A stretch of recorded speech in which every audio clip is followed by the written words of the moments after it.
Hey, I'm Weekend Gabe, and you're checking out Weekend at Gabe's, and thanks for checking out this latest episode. While you're here, also follow us on these social medias at Weekend Gabe, at Weekend at Gabe's, and also at The Real Sam Crane. Thanks for checking us out. Joining us next, probably a woman that doesn't need any real introduction, and who wound up on the Weekend at Gabe's 100 stage. She's your girlfriend's favorite DJ. She is like a cat meme. She is everywhere. I'm talking about King Inesse joining us on Weekend at Gabe's tonight. Oh my God, that was one hell of an introduction. I want to thank you for that. I want to thank you for that. You had me blushing.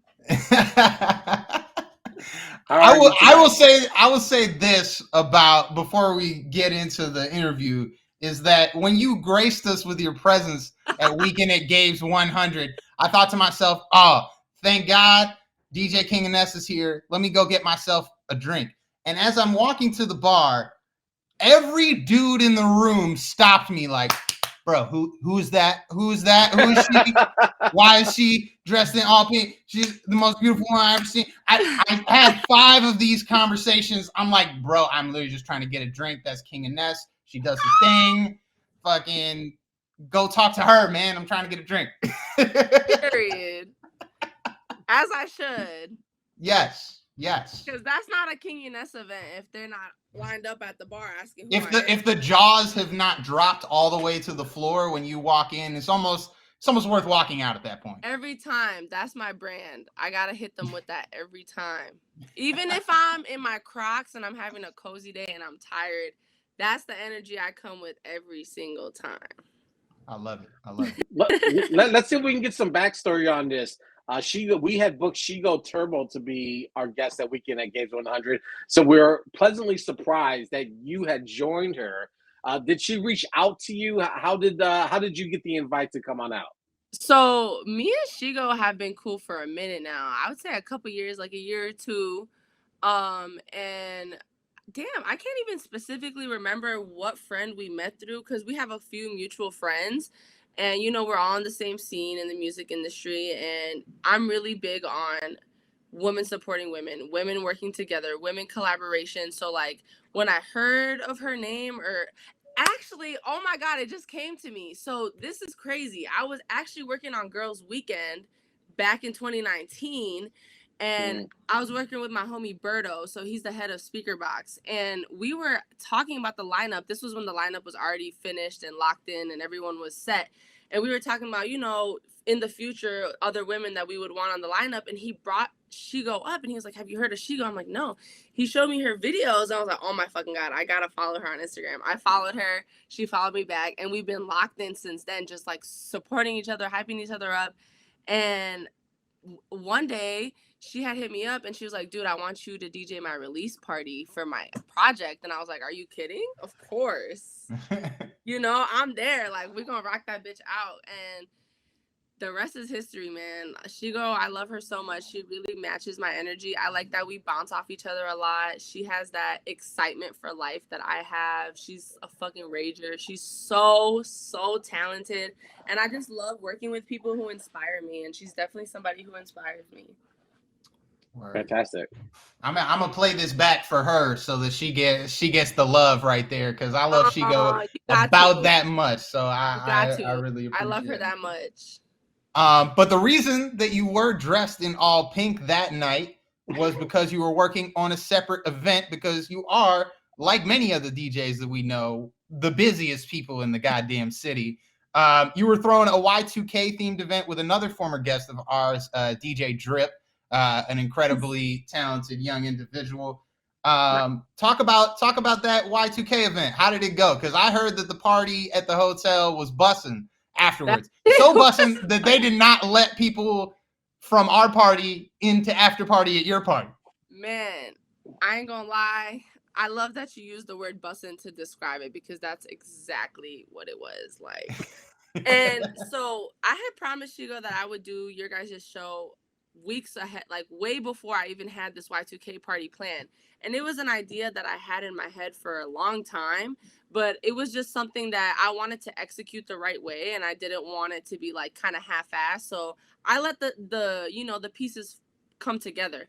So I was trying to work with Ace for it had been a couple months because I did like a Black Friday event. I did about 2 events for them. I did a Halloween event there. So I was already kind of locked in with the event coordinator there, Natalie. Shout out Natalie. I love her so much. She's so fucking dope. So me and her were kind of like going back and forth over a couple weeks. And in January, she hit me and she's like, Ace is closing, it's gonna be their last month, and we still love to work with you. Here are the dates we have available. And she sent me the dates that she had, and realistically the only date that worked perfectly for the idea I wanted to have was that date was January 13th on a Thursday, which was the day that I had already booked with Shigo. But I'm like, no, we're gonna make it work. Like, we're gonna make it work regardless. So I locked it in. I had that concept of creating a throwback experience, and it's something that I've always wanted to experience because I grew up in that like prime 2000s pop culture era. So it was something I always admired, like looking at like Nelly Furtado and Kanye West, and just that prime of like 2000s pop culture was my favorite thing in the world. And I always, every time I would DJ, I would think about that, like, damn, the clubs must have been crazy at that time. Crazy. Like, when that shit was top 40, the clubs were hitting different. Being in the club when In the Club was popping, yeah, Right. definitely would have been different. I was literally thinking, I'm like, imagine when the first songs like This Is Why I'm Hot, like all that shit was just coming out, and the club was crazy. I was fucking the club up for real. So I definitely wanted to be able to embody that and create an experience for other people that I knew felt the same way. And we obviously didn't get to experience that because we were so young. And now this era of like late 90s babies, early 2000s, we're all turning 21, 22, 23. So we're just being able to experience the club and the nightlife. And since I'm young as fuck, I'm 22 and I turned 21 during COVID. So I didn't really get a club experience. So as soon as the clubs came back open, I was like, this is my time to shine. Let me create whatever party that I have in my mind that I think would be dope, that I want to experience, because I know there's going to be other people that want to experience the same thing. So that's where that kind of came from.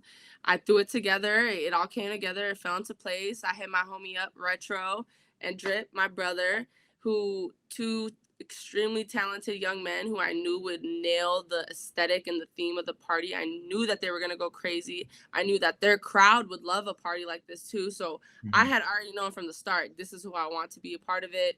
This is where I want it at. And then the rest just like fell into place. Word. So I got a bit of a lengthy question, so just hang in there for a bit. Okay. You said this is a couple years ago in the interview you did with the Ghetto Flower.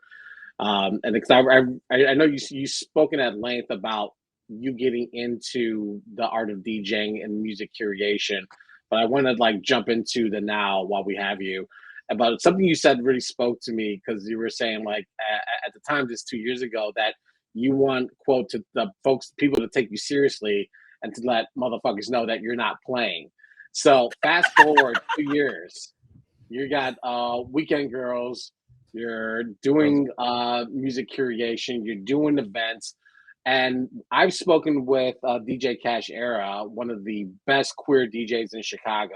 Absolutely. And she's spoken openly about some of the resistance for women and queer DJs to get their acceptance or to get those prime spaces in these elite establishments. So talk a little bit about that, like sort of not earning, but building the recognition to get into these spaces that people now recognize you and know who you are and what you do.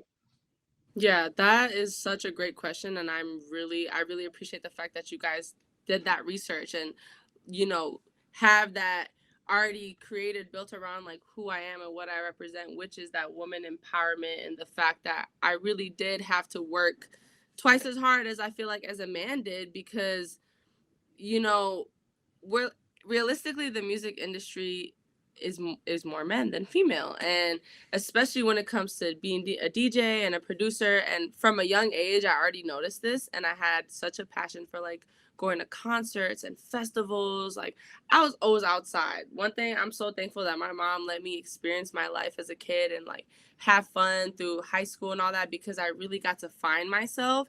And so going to concerts and going to festivals, it just made me realize what I wanted more and more and more every time. And the older I got, the more I realized, like, damn, in these environments, it's so much of the time it's a male kind of creating this experience. And wouldn't it be so fucking awesome if a woman could create this experience, and then also have that consideration on top of the fact that we can make it a space that's targeted towards creating a safe environment for women, which is so big to me, because at clubs and parties and concerts and festivals, a lot of women get targeted in terms of just certain things, like, you know, like getting drugged and sexually harassed, and it happens way too often. And I felt like I want to be somebody who takes charge and is not just complaining about something, but doing the action behind it. So let me try to create a space that women feel comfortable and safe, and they can have fun, and they can rage, and they can turn up and go crazy, because I know that's what I want. So I know that, like I said, there's going to be other women who feel the same way and want that same experience. And it's hard to kind of break that shell, because sometimes people doubt you, or like, I can't tell you how many times I've been questioned at, like, you know, I go up to a club like, yeah, I'm DJing, and security's like, you're the DJ, like, you know, just getting questioned, little shit like that. And even a couple of days ago, I was DJing at the club, and this girl came up to me, and she's like, oh my God, like, you're so fire. You're the first female DJ I ever seen at the club. And it just blew my mind, because I'm like, damn, it's 2022, and this girl is surprised that I'm her DJ tonight. And it's just like, that's just so wrong to me. Like, there's so many talented women, and I just want to be kind of like a pioneer, somebody who can help bring us all together, and be somebody who uplifts us all together and shows how much we have to give. And I just feel like women are so powerful already, and when we work together, we're so much even more powerful. It's amazing. Amazing things happen when women work together and support each other, for real. Absolutely. And I'm gonna lob this question over the plate then, because I feel like I already know how you're gonna answer. But would you prefer to curate your own event, or to just be booked for the night? I feel like you're leaning towards the first thing with your last response. For sure. Yeah. I love getting booked for certain things, because a real DJ, they love a challenge. So it's fun to do things outside of your niche and outside of the things that you like the most. And for me, I love rap. I love hip hop. That's my favorite. I'm always going to want to DJ that type of party. I feel like I'm always going to have, those are always going to be my best sets, you know, but at the end of the day, it's fun to have a challenge. And, you know, when you get booked, you have that kind of certain format you have to follow for certain things. But when you're throwing your own shit, when I throw my own shit, my mindset is, this is my shit. If you don't like it, don't come, because I'm having it straight up. Right. So it's like, I know I'm gonna have a good time regardless, but you know, I obviously love both experiences. But throwing my shit all day, it's the best feeling, because you see the turnout and you're like, oh my God, I'm creating this experience for people. I even told my friends, like, every time I have parties and it's like my event that I curated, I'm by the DJ booth and they're all on the floor dancing, having a good time. And I'm enjoying creating this good time for people. I'm literally alone pretty much the whole time I'm spinning. I'm not talking to anybody. I'm in my headphones playing music for a few hours while I'm creating this experience for people. And it's the best feeling in the world to know people are having a good time, because I'm creating that. Right. You're heavy into fashion. You've spoken at length about this in other interviews. So my question is, what is in common between fashion and music curation? So I love fashion because I feel like it's another form of self-expression, which is the same way I feel about music. I feel like early on into my life, I found comfort in expressing myself through fashion and expressing myself through music. I always felt like, you know, if I liked something, I'm going to wear it. If I like this song, I'm going to play it. And I'm just going to go with whatever flows towards me the best. So that's why I really love fashion. And I feel like fashion and music definitely go hand in hand. in a certain aspect, because they are that form of creativity and just feeling good about yourself. I feel like that's what all this shit is at the end of the day. We do music, we do fashion, people cook, people do all these things because you feel good about yourself and you feel like you can create and express yourself creatively, and that's the best feeling in the world. Yeah. I hear that. You talk in another interview about your mother and her influence on your fashion, and you called her your fashion inspiration.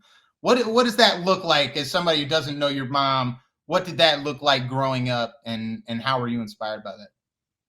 So I feel like my mom growing up, she's a very typical, like, she has that French, classy, vintage, very modest, type of vibe growing up. So she always had such classy pieces, high end, designer, clean cut.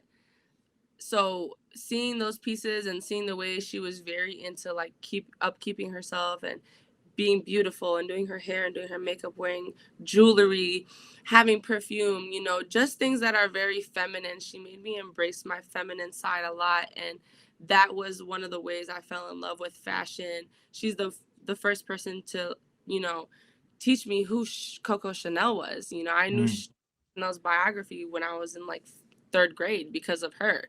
Those were the stories she was telling me when I was growing up. So I learned a lot about her and just how to kind of uphold myself as a woman and feel that beauty and sexiness and confidence that I feel. I got a lot of that from her because I'm at the point where I'm very confident in my feminine and masculine side. I love feeling hot and sexy and having that side of me, and I also love the comfort I get from just being me in my sweatpants and my slides with no makeup and my hair not done.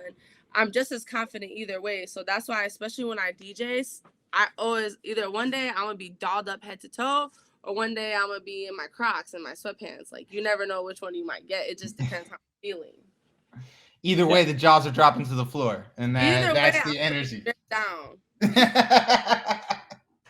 I love it. I love it.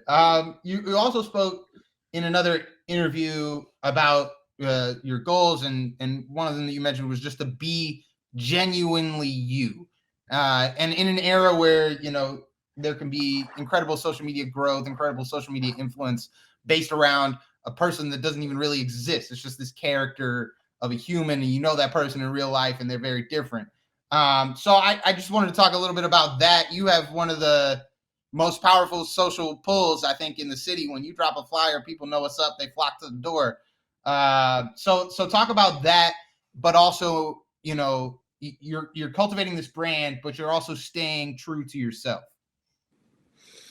Yeah, so I definitely think that's very important to me. Social media is a tricky game because on one end, people see it as like, oh, social media is fake, it's a facade. People only want you to see what they see. And then on another end of it is very raw. Like, there's a lot of real emotions and experiences on social media and different sides of people that you may really only see on social media. And there's been moments in my life where I've been very vulnerable on social media, and at times I think about it and I take pride in all the moments I have just being myself and being who I am, because I want it to be known that I'm not perfect and nobody is perfect, and there shouldn't be this standard of like, oh my god, this person's doing this and like, people are too judgmental, and I really want to break that barrier and that just like idea of like just judging people for every fucking thing they do. Like, we're just here in life to just experience shit and have a good time. Like, most people at the end of the day, like, we all here on the same shit. We trying to get by the way we can, follow our dreams, and that's really all we can do, So I just try to keep it real with people and just say like, that's really what I'm trying to do. I'm just trying to make my dreams come true. Whoever's with me is with me. I'm here to support everybody. I feel like there's more than enough love, success to go around for everybody. I'm just here doing what I feel like I need to do on earth at the end of the day. This is my journey. This is the journey I feel like is right for me. So at the end of the day, I'm going to show myself on social media the way I feel like as best as I can in real life. I feel like I'm not too far off in real life versus social media. I feel like I'm a fucking crazy ass person on social media. I feel like my life seems kind of crazy on social media, and it's pretty much the same in real life. So Yeah, that's where I'm at right now. Right. All right.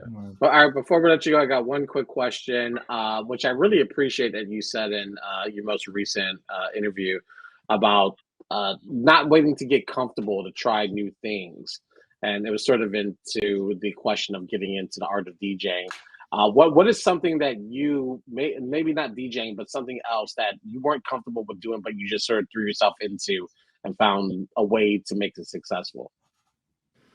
I definitely think just kind of I saw myself at this certain, not pedestal, but like at this certain position I could potentially be at. And I kind of had to sit and tell myself, hey, you can do X, Y, and Z, but you got to put yourself out more. You got to say, fuck it and catch a flight overnight and just, just wing it. Just go out and network and just meet people and just like stop kind of thinking of like certain consequences of things going wrong or, hey, maybe this might not be good for me, or just kind of experiencing things to experience them, because at the end of the day you learn from your mistakes. So I just felt like to not be comfortable is to realize that like there won't ever be a perfect time for anything, and I'm still taking a lot of that to this day. I'm still trying to figure out what works best for me in a way that I'm making sure I'm not trying to be too comfortable, I'm not trying to play it too safe, because I feel like you have nothing to lose by taking risks at the end of the day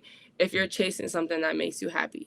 If you could say, hey, I tried this out in hopes of this happening, then you're being true to yourself. And that's all that fucking matters. I feel like that's never an L when you're just trying to make things work out for you and trying to make your dreams come true. That's never an L. Even if it doesn't work out the way you expected, you still got to try everything out. You'll never know what could have been. So I feel like that's really where I'm at now at this point in my life.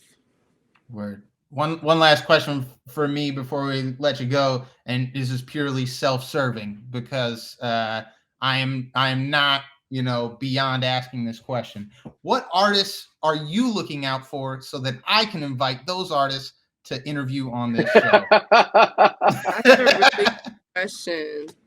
That's a really good question. Okay, I like that. So I'm not gonna lie, I feel like people be sleeping on DJs. We need more media coverage on DJs. DJs are raw as fuck. They are so creative. And almost every single DJ I know does something else. We're not just DJs. We're just creative people overall. And that creativeness, we use that and we create environments for people as DJs. So I definitely say, hold on, let me do a little promo for my girl right here. Okay, go ahead. My girl, DJ Simi. I got on the Simi shades right now. This is my sister right here. Hold on, she with me actually right now. Say, what's up? This is my girl Simi. Hey, y'all. So Simi, I've known her for a couple years now. She was actually one of like the first kind of interviews I did for her brand, Juice Room. So I went on there and I shouted out a couple underground artists and songs that I was fucking with at that point in time. And that's why I really like fuck with Simi, because she's always been hip and like in the scene. And again, she's just another woman who is so supportive of other women in the scene. And I feel like it's so important to keep uplifting each other and working together. So definitely my girl. And so how many artists y'all want me to give you? Because hey, you can rattle this list. I don't have a time limit. You can keep on rattling this list. You interviewed Drip already? Yeah, we did. We got Drip already. You can go back and watch that episode. It's pretty decent. I need to see that. I need to see that for sure. And then I'm also give a shout out to my homie Preem. That's my little bro right there. Preem is going absolutely fucking crazy. He is so talented. He's super dope. Before. Yeah, he's in a lot of shows for like Speaker Box and Lyrical Lemonade. Like he's super just tapped in and talented and just a great person to work with, very creative. I definitely say you guys should definitely tap into him for sure. Word. Hey, that's good. That's a good little list. We can work with that. Go crazy.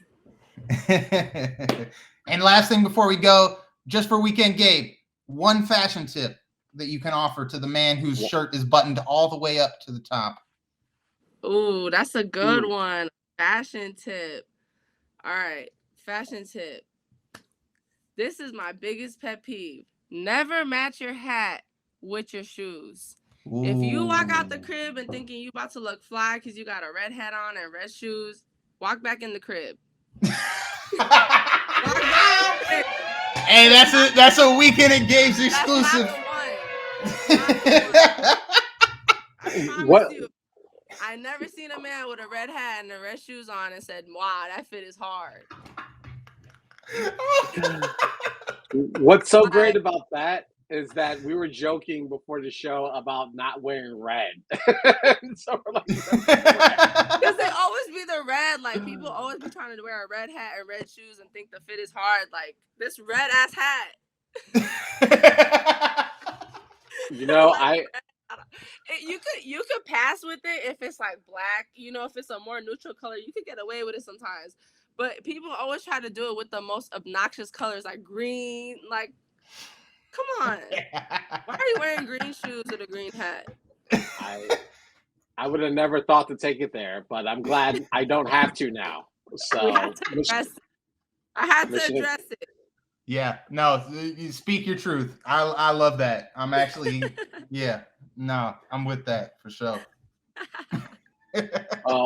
We appreciate you jumping on with us, DJ King Inesse, here on Weekend at Gabe's. We appreciate you being part of Weekend at Gabe's 100, our big celebration last month. It was such a pleasure to have you part of that.